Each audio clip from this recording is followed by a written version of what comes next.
vamos ouvir outro advogado nosso, Pedro Cardoso. Meu nome é Pedro Cardoso de Oliveira, eu faço parte do movimento Serra Sempre Viva de Ibirité. É um movimento que defende o Parque Estadual da Serra do Rola Moça, que é a terceira unidade de conservação e área urbana mais importante do país. Entre todas as transgressões aí que foram citadas sobre o Rodoanel, eu cito as transgressões e as violações às leis ambientais, inclusive a 9985, que é a lei do SNUC, que cria as unidades de conservação. E o Rodoanel, ele vai rasgar essa unidade de conservação ao meio.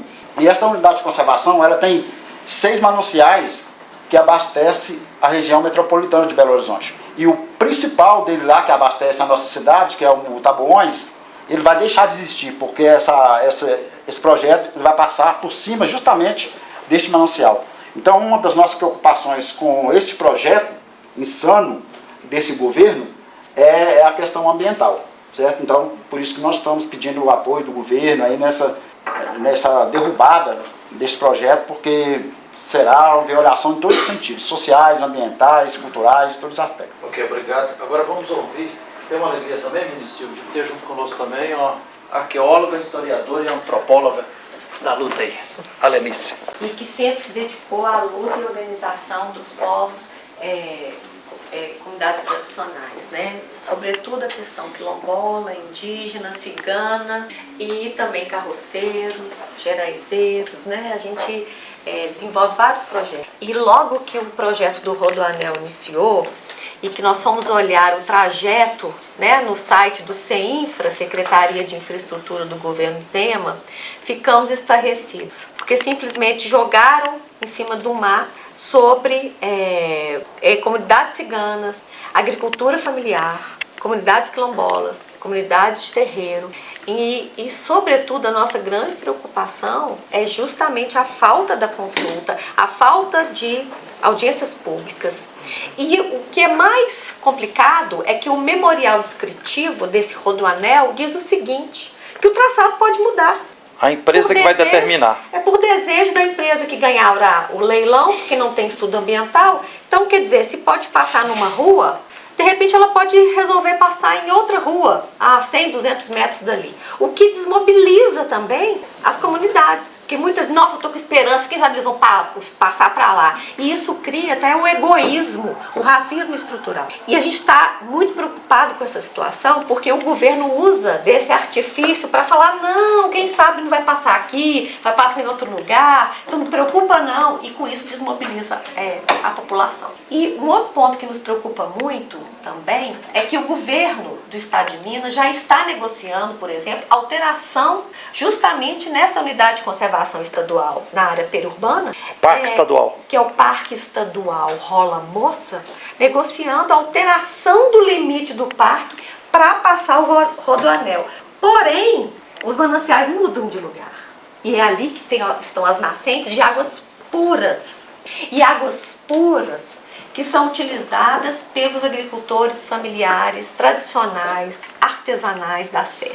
Então a gente está realmente com problemas gravíssimos, porque isso vai causar, além da insegurança hídrica, a insegurança alimentar. Tanto nós lutamos na região metropolitana de Belo Horizonte. E de fato, se a gente olhar hoje o traçado que consta, né, no CEINFRA, no site do CEINFRA, esse traçado ele perpassa pontos ligados às atuais minas que pretendem se expandir. E uma das lutas que a gente tem na região metropolitana é que não cabe mais, que nós queremos que a região metropolitana de Belo Horizonte seja um território livre da mineração, porque não há mais condições de continuidade ou de expansão de minas. Então eu queria reforçar esse ponto e de fato a nossa colega vai falar de um ponto seguinte, mas que está associado, que é aí a resolução SEMAD-SEDESE, que regulamenta de forma inconstitucional, ilegal e imoral a Convenção 69, justamente para facilitar essa consulta pelas próprias empresas de consultoria assediando e que vai certamente criar um problema gravíssimo no estado de Minas Gerais. Por isso que a gente está muito feliz de ter conseguido esse espaço para estar com você, né, por sabermos da sua história de vida, de luta e a gente pede muito que você possa nos ajudar nessa luta em Minas Gerais. Trabalho na Terra de Direitos e a gente tem trabalhado aí em torno da regulamentação da consulta prévia livre informada no estado de Minas Gerais. Bem, a gente sabe que a Convenção 169 da OIT ela é autoaplicável, então não precisaria haver uma regulamentação. A gente teve aí experiências de regulamentação da consulta em vários locais, do Brasil e fora do Brasil, e sempre resultou em experiências violadoras do direito de consulta. Então é consenso entre os especialistas da área que a consulta prévia livre informada para povos e comunidades tradicionais não precisa ser regulamentada, porque quem diz como quer ser consultado e o modo como quer ser consultado são os próprios povos, através dos seus protocolos de consulta ou não. Então, essa resolução, na verdade, ela vem para confirmar um processo de violação do governo, né? Então, quais são basicamente os pontos de violação dessa resolução? Então, primeiro a gente tem um vício de iniciativa. Essa resolução ela não foi objeto de consulta, ela não foi construída em conjunto com os povos e comunidades tradicionais. Para além disso, a gente está tratando de uma convenção internacional, que ela deveria ser regulamentada aí por uma norma federal. Então não caberia aos estados fazer essa regulamentação como o governo Zema fez. Para além disso, essa resolução ela está legislando sobre direito indígena, e a gente sabe que direito indígena é competência privativa da União. Então só aí a gente tem vários vícios de iniciativa que a gente pode dizer que essa resolução ela é nula. Então ela não tem validade no mundo jurídico, ela seria nula. Para além disso, também tem outros pontos de violação do ponto de vista material. Então a resolução ela viola o direito à autodefinição. Então a gente sabe pela Convenção 169 da OIT, pela legislação nacional, que quem tem o poder de dizer se é povo e comunidade tradicional são os próprios povos e não o Estado. O que a resolução faz? A resolução está dizendo quem é povo e comunidade tradicional por meio dos órgãos do Estado, por meio da Fundação Cultural Palmares, por meio do INCRA e por meio da FUNAI. É um descompasso muito grande com os direitos dos povos e comunidades tradicionais. Para além disso, a resolução ela permite ao empreendedor realizar a própria consulta. A gente sabe, tem uma jurisprudência pacífica em termos internacional e nacional, de que quem faz consulta é governo. A responsabilidade da consulta são dos governos por meio das instituições representativas dos povos e comunidades tradicionais. Então não cabe ao empreendedor, que é o sujeito violador, realizar a consulta. Para além desse ponto material, a gente também, essa resolução, ela estabelece um roteiro único, geral, de consulta para todos os povos e comunidades tradicionais. E a gente sabe que cada povo indígena, cada comunidade quilombola, cada povo e comunidade tradicional tem as suas especificidades, tem o seu calendário próprio. E essa resolução, ela tenta impor um roteiro único para todos os povos e comunidades tradicionais do Estado. Então a gente sabe que quem define como vai ser a consulta, o procedimento, as fases, os prazos, datas, como é o modo de tomar a decisão, quem define isso é o povo, e por meio do seu protocolo de consulta. Não cabe ao governo Zema impor um roteiro geral de consulta. Por fim, essa resolução ela também peca porque coloca como objeto de consulta só áreas diretamente afetadas. E a gente sabe, existe uma jurisprudência nacional, é garantido na própria convenção que o objeto de consulta é a área diretamente afetada e indiretamente afetada, a área tradicional direta e indiretamente afetada. Então, todas as áreas que sofrerem impactos, os povos que moram nessas áreas, são residentes dessas áreas, precisam passar pelo processo de consulta. A gente acha que é uma grave violação de direitos humanos, aos direitos dos povos e comunidades tradicionais. É um precedente muito perigoso, porque esse precedente ele pode ser adotado por outros estados. E a gente sabe que hoje Enfim, foi falado de vários empreendimentos aqui. Então, por trás disso, no cerne disso, está amparando essa resolução.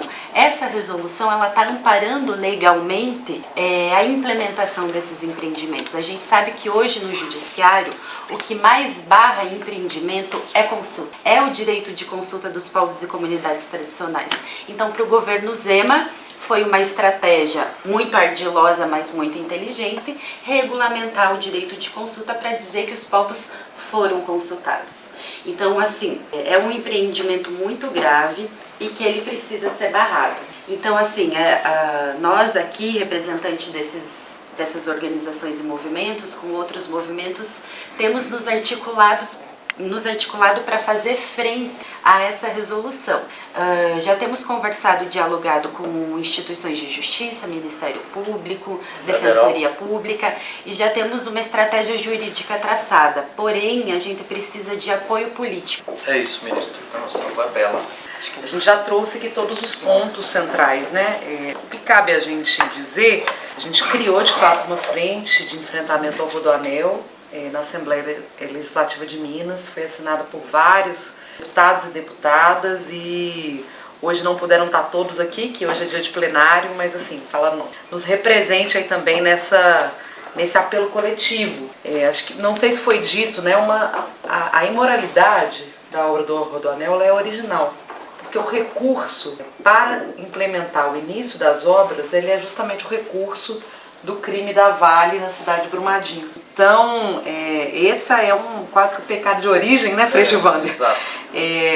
Desse empreendimento. E aí a gente tem um contexto hoje em Minas Gerais muito difícil. A gente até fez uma vinda de uma comitiva de deputados e deputadas aqui nesse mês, há umas 2 semanas atrás, para falar de que a gente precisa andar alinhado com o governo federal. Porque, do ponto de vista de Minas, eles não têm uma relação nem democrática com a oposição. Então nós não conseguimos nenhuma forma de mediação, a gente até enviou, né, Célia, questionamentos à resolução 1 da SEMAD-CEDES, mas não somos sequer respondidos. Os órgãos de justiça estão completamente blindados e alinhados ao governo Zema e às mineradoras. Então todas as ações que caem na justiça, no Tribunal de Justiça de Minas Gerais ou no Ministério Público, eles não prosperam. A gente precisa sempre federalizar alguma ação para que a gente consiga alguma vitória judicial.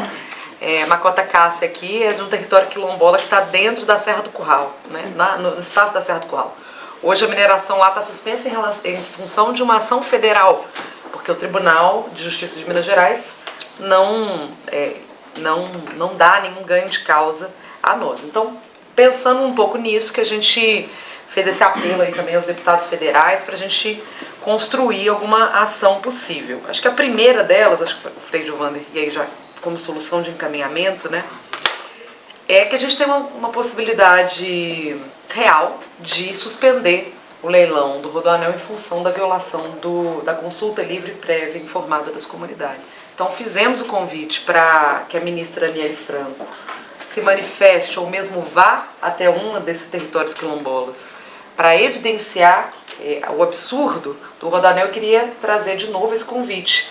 Seria muito importante que o senhor pudesse ir a Minas Gerais ou pensar alguma forma de manifestação sobre o que está acontecendo em Minas Gerais, para que isso, de alguma maneira, nos ajude nesse processo judicial. Contribua para essa discussão judicial que hoje pode anular o leilão e está em julgamento. Em relação à resolução, né, da SEMAD-CEDES, uma legislação que é feita estadualmente, né, ela é estadual, regulamentando a consulta livre, prévia, informada, ela acontece também num contexto em que, no âmbito federal, a gente não tem muito, talvez, uma manifestação mais firme do que deve ser a leitura da Convenção 69 da OIT no Brasil. E aí eu não falo de que o governo federal crie uma regulamentação, porque isso seria uma violação, né, dos povos e comunidades tradicionais, mas justamente se manifeste sobre a impossibilidade dessa regulamentação acontecer dessa forma.